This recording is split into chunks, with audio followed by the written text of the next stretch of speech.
You've literally fought everyone, and look, I mean, the heartbreaking scene of you pounding that canvas at the end of the fight, there was a lot of anguish there. You've done everything. Do you think you'll be back, or could this be it for you, or what are the reasons to continue your career having fought everyone like you have? Yeah, you know what? It's a great question, and I kind of expected that question because of fighting everyone. I'm prepared to retire. I was prepared to announce my retirement tonight. Win, lose, or draw. Even if it was a draw, we had to. They were telling us we were gonna have to do it again. I was not gonna do it again. I'm announcing my retirement right now. Living legend, bro. Living legend.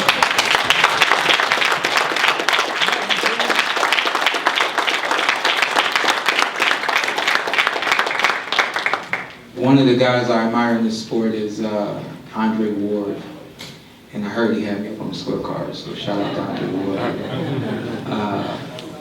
One thing, I kind of hang on to every word that Dre says. I really admire him and everything that he's been to this sport. And we were in the back room about to do Tyson Fury, Deontay Wilder 3.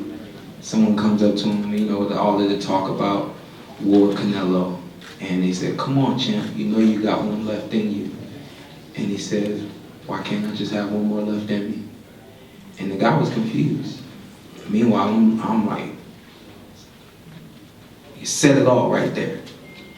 Why do I have to continue? Why can't I just have one more in me and save it? Why can't I just have one more in me? I think a lot of times the way that this sport has gone, you guys expect us to fight for 15, 20 years. You expect us to, you said, we hope he leaves this game with his health, but you never really know. I've been fortunate enough to be in some really big fights, against some really good guys, and always have my health at the end of the night. And with that being said, I knew that Errol Spence Jr. was going to be my last fight. I knew that in 2017, I think it was, when he won his championship fight. And I said that he would be the last one I fought. And after we fought, I felt like there was something else, and something else was Terence Crawford. I said, win, lose, or draw, it doesn't matter. I've given this sport a great deal, from the training to the competition, and then more training. And with that being said, after you fought everybody at the top, what more do you do? I'm not going to be a gatekeeper. You would look at the 4 losses and would assume that, he could be a gatekeeper. Now, that's not the life that I want to live. I've never wanted to live the life of a fighter who fought into his 40s. Quiet as a cat, we wanted to fight when we wanted to end this when we was 30. We talked about that, and 34, and now's the time.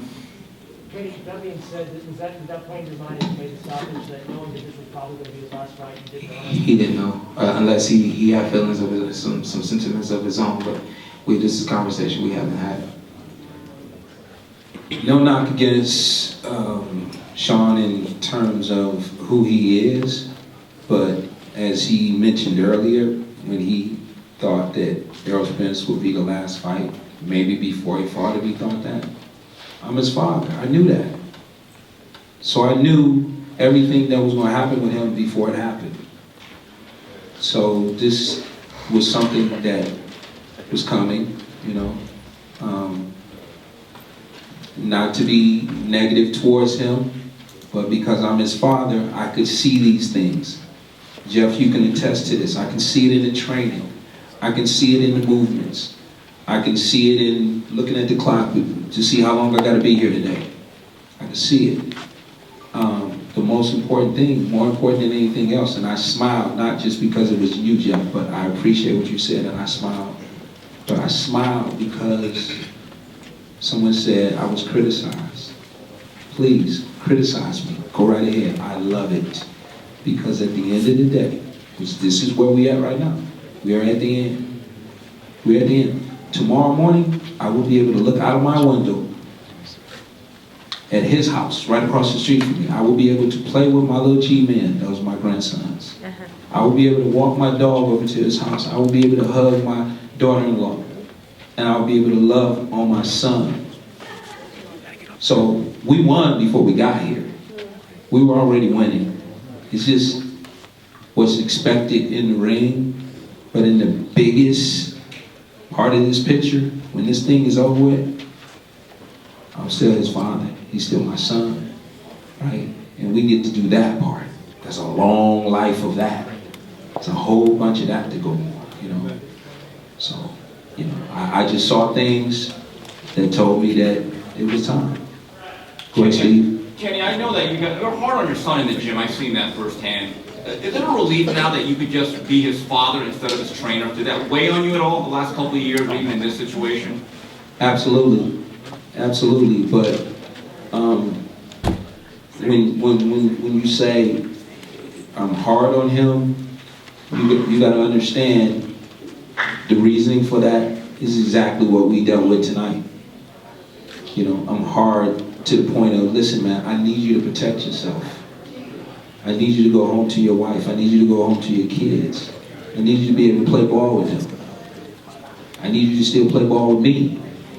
I've jumped out of airplanes with my son at 20,000 feet multiple times. I've raced my son in cars at over 100 miles an hour. He beat me. I've, rode camels in the Sahara Desert with my son. I got to continue to do those things. This is just a small part of his life.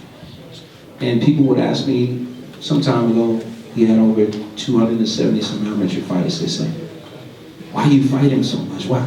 He was winning. Steve, if he got hurt in fight number 3 as an amateur, we wouldn't have continued with this. He was winning, right?